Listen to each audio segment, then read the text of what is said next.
Hey guys, this is a new type of content on my channel. If this is something you enjoyed, let me know in the comments, like and subscribe so I know if I should continue this series in the future. Thanks for watching. It looks like we are set up, so let's get ready. Three, two, one, battle start. And here we are. Good luck to both of our competitors here in the One Piece US Nationals.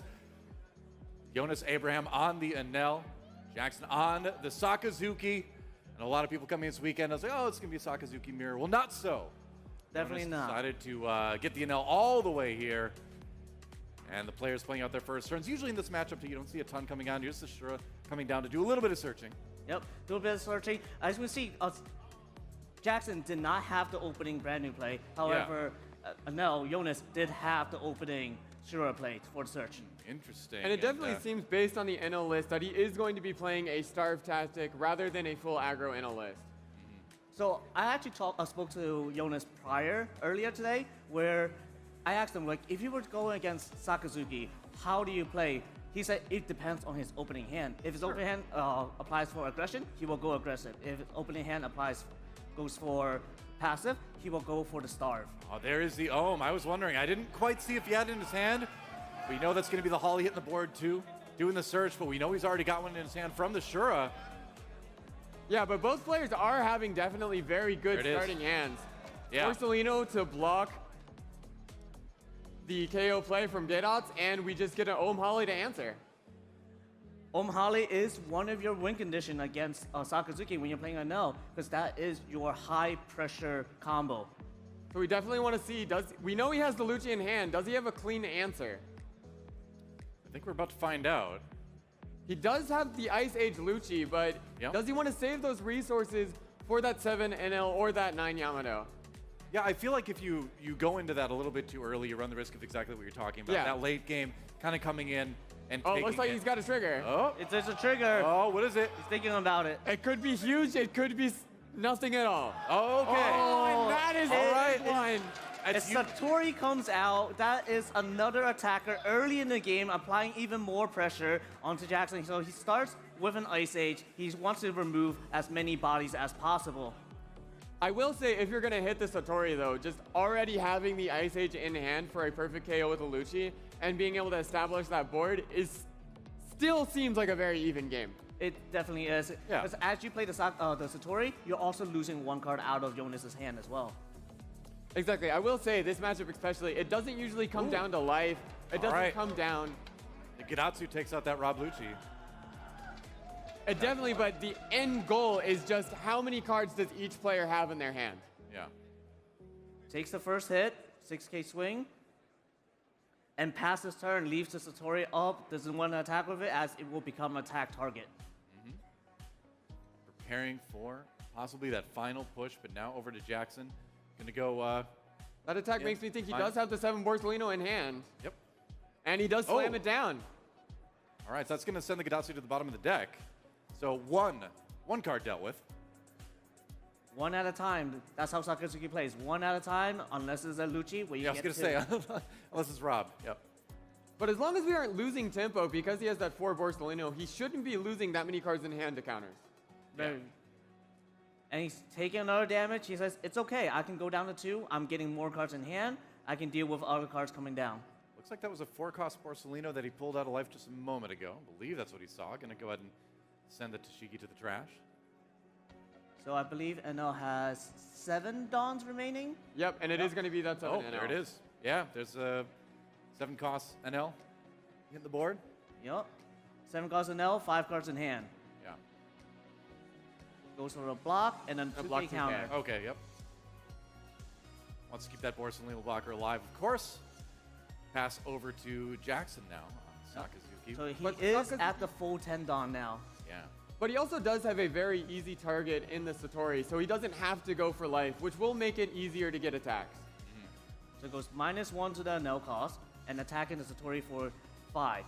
Will he take a card out of his hand to save the Satori? Yeah. You see things like the Rebecca, the Houndblades in hand. He values the card in hand more. Yeah, I would think so. All right. Doing a little bit of I also searching. think a lot of it is he's just trying to force is. his opponent to go into his life. especially on this board state, you aren't getting a lot of value out of the Yamato. So you just want to be able to create that value. And now there are characters he can KO, but before then, his Yamato is basically just dead in hand. Okay, leader ability to trash one, draw one. And then there's going to be the Hound Blaze coming in on the Borsellino, and that is going to get rid of the Enel, send it to the bottom of the deck. It's kind of nice to get that out of the way. Choose this into the bottom. That's very interesting. Yeah, he says it's not worth to protect it, as the Borsellino can swing 10k or even more at the Enel, taking it out, or end the life if he decides to save the Enel. But I feel like that is a lot of information about what his hand is looking at that he can't protect that Enel from that Borsellino attack. Yes, for sure. Fair enough, yeah.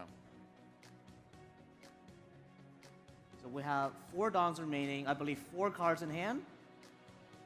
The other 4 cost Borsellino, providing a little bit more of a line for Enel to deal with as the turn is passed over. And it's an intimidating line right now that our Sakazuki has presented to the Enel. Yeah, it's definitely trying to play around that 9-cost Yamato, just making sure he is getting as little value as possible for that 9 cost. Right. Trying to set up that board to just kind of like swing in big and try to just end it. Yeah, because if you're bringing them down to 1 life, you want to make sure that that's because you're protecting a 4-cost character, whether that's Kuzan or your Luchis. So we start with a 6k swing at the Hina. Now Jackson's debating whether should we protect the Hina? Should we let the Hina go? Let the Hina go. Indeed. Okay. So, and there's the Oh, Yamato. there it is. All right. So getting rid of the Rebecca is one thing, right? But you still have a lot to deal with on the board as it gets passed back over to Jackson again. Ooh, that is a great eruption he just drew, and we did see the Ice Age previously. He has 2 chances to get some kind of Oh, removal, and he damn. hits it off We the saw top. it. Wow. And All Hound right. Blaze off of the Sakazuki effect. That is a huge draw. And this is why Sakazuki has been so dominant, because it feels like you can just always find those answers one way or another. Yep. So now Yamato is down to 7 costs. Needs to reduce it 5 more, which we do know there is the Ice Age. That's right. So you'd imagine this is the beginning of getting rid of the Yamato. I mean, I definitely think he's going to go for that Yamato, but I think it's also just, can he get other choices, and that's why he's going to play that Sabo first. Oh, okay. All Six right. Sabo, just in case, what if I hit into a Thunderbolt? I want to protect my Borsellinos. It's a really good point. Establish a little bit more protection.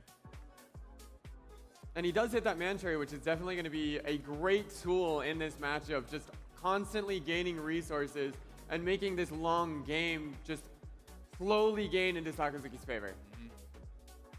It's something. That looks like a trigger. Yeah. But What is it? I mean, the Sabo makes a big difference here, doesn't it? Yes, Yeah. playing that Sabo, just he doesn't know the list like we do. Being able to play around that Thunderbolt just creates such a safety net going into this game. All right. And it seemed like that was a trigger as a Satori. yes, it was a Satori thought I saw trigger it.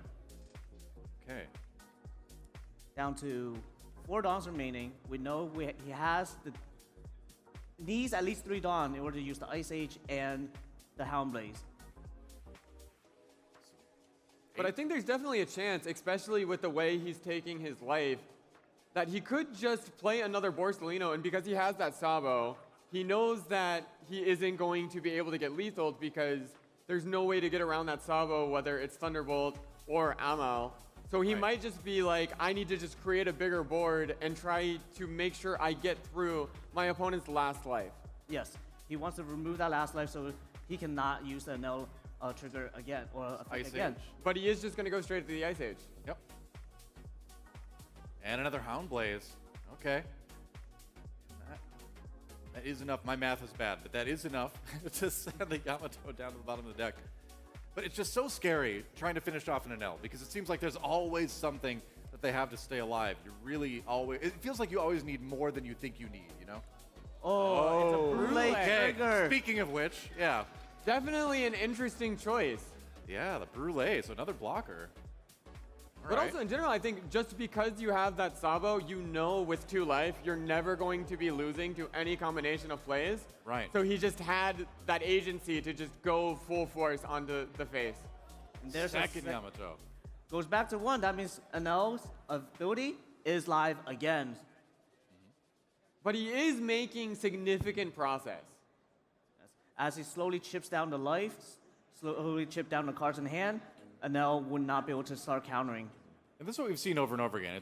It's easy to get Enel down to 1 life. I like really this hard to get. 5,000 attack and reducing the Brule because he's bluffing, I have removal. Use your blocker now, you're not going to get any value out of it. Yeah, the mind game. He says, no, I'm putting on having it. You must have the removal in order for you to get the value off that.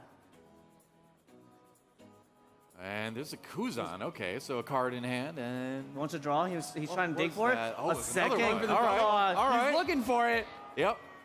The search continues. All right, great eruption. So he's just looking for better cards in his hand. Pretty much, yeah. Yes, yes. Whether it's a 2K, whether it's just a better ability to get that Hound Blaze next turn. But here, there's 2 Kuzans though, and because there's only 3 life total, a Yamato would not be able to remove a Kuzan anymore. He now has essentially a -8 cost to anything he wants. That's definitely going to be very strong next turn, and he's definitely setting up a strong board, but he does only have 2 cards in hand, so you have to guess, does he actually have that removal? He's already played a Lucci, he's already played 2 Hound Blazes, he's already played a 7-cost Porcelino. So now this a turn where you can finally get rid of some of the blockers on the Sakazuki side. And there goes Looks like there's one. Yep. Yep. And I like blocking with the Sabo first, just because he has the Mancherry, he knows he can get it back. Yep. Another thing, he can actually just get the Mancherry back right here and remove the Yamato from the swings. Yeah. Or use the Mancherry to get the Yuchi. I'm sorry. Takes 1 life to hand. We'll have to see what that is later. Oh, and there's Katakuri. Katakuri. A-drop Katakuri comes in, sends Ashura back to life. So Enel 1 step farther away from defeat here in game 1. That. Oh, that's a that 7 is cost. definitely a card he wanted to see. Yeah, that's a removal right there for sure. He can choose removal Katakuri or Yamato, anything you want. It's interesting. I feel like I haven't seen a lot of Sakazuki successfully get 2 Kuzans on board. That is so much negative cost to play with when you're thinking about how you're going to put your removal together that turn. Oh, he just doesn't Whoa, want it. okay. Well, he has the Rebecca in hand, and the Mancherry in okay, hand, yeah. so I think he's just prioritizing that Lucci combo over just a straight 7-cost that doesn't actually it only helps versus 1 character rather than getting multiple threats off the board. Yes. 200 million volts of Maru pulled out from the Shura. That's going to be a useful tool in the hand of Yonas. Another thing is he can just keep on swinging 5Ks, not use any dons, minusing the cost. That Brule will not get his value unless he blocks with it. Okay. Ohm counters out. So he does have a brand new, so he could search for something better, or he could just not take the risk and go straight to Mancherry. Yeah. These are the type of decisions, too, that define games. So this is a bit of a nerve-wracking moment. Michael's decisions will lead to whether you win or lose. Yeah. What's it going to be? Also, an interesting part is there's just not a lot of space. So even if he does get that full combo, the Rebecca Hina Lucci, I'm not sure you would even play Hina this turn, but does he actually need that? Or would he rather just have more space on his board, just not using his cards? So he opts to minus the cost of the Katakuri here. Katakuri's down to 7. We have the 1 cost Yamato. I mean, it's definitely a good bluff if he has Lucci. If he has a Hound Blaze with his Lucci and he has Rebecca Hina in hand, or not a Hound Blaze, I'm sorry, a Great Eruption, Right. he can get both big threats. Okay, so just tosses the Katakuri into the trash. Put 1 more life out there. Enel ability activated. Quick search of the trash by Jackson. Which, man, against like both of these decks, I feel like I'm going through the trash all the time. I feel Yes, like a raccoon, definitely. man. Counting the 2Ks, counting what was used, what triggers were used, that is pivotal. Yeah. So going for an 8K swing, we do see a double 2K block counter. I definitely find it interesting how much he values the Brule on the field. So we have the Mancherry play now. Right?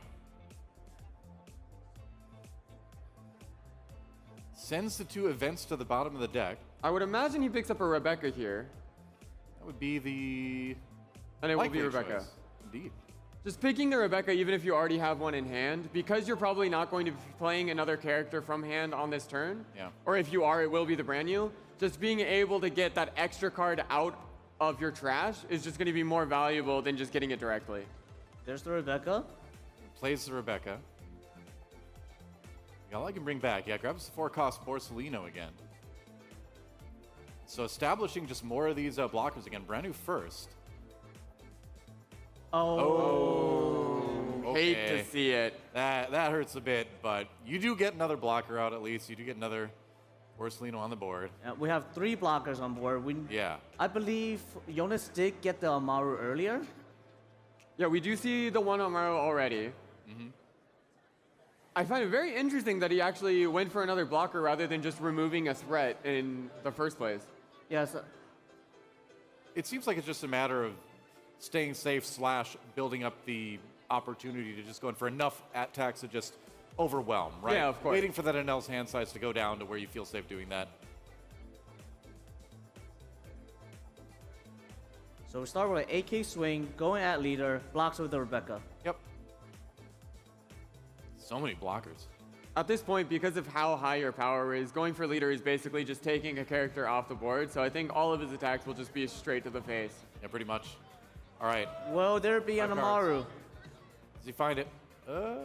No. I mean, he does Why? find a 2K, which is not bad for sure. You'll But take it. It's not like what a he was prize. looking for, but Yeah. It's a +1 counter. 1K more. Shira's 1K. Satori's 2K. You get 1K more. Yeah. Second. He's Oh, going again. all right. Let's go. Try number 2. We're going 10 cards deep. Yep. Oh, And he hits it! Another 200 volts Amaru. 200 million volts. and we know he's slamming him down. Yep. Indeed. Oh my goodness. Those Does he have blockers another one? Are out of commission. Does he have it? Starts with an AK swing. An 11K. Oh, man, that is Game gonna one. be that. Jonas takes game 1 on the Enel. Enel fans rejoice. Up 1 game in this series. How about that? Yeah, it's definitely. I think it was definitely a very interesting choice. I think he was playing around Thunderbolt so much Yeah. that he ended up just getting hurt by the list, which doesn't play a single one. Yeah. He doesn't. He did. I don't think he knows that the list didn't play a single one. I mean, that is kind of shocking, to be fair. Yeah, it's definitely Yeah. a very rare choice, but No I'm pun wondering, intended. like, if he sees those brules and it just starts the gears churning in his head. Yes. Because that Yeah. is a very interesting card choice. You have to take out something. What is the card you're taking out? And it looks like Thunderbolt was the card that he chose to take out. Amaru. He values Amaru so much more. It is a 3K more attack, and resting a blocker. Yeah. So as players get ready for game number 2. Hey, if you guys like this type of content, please like and subscribe. It really helps out the channel. And of course, here's your bonus Kiwi video. Take care, guys. Be safe.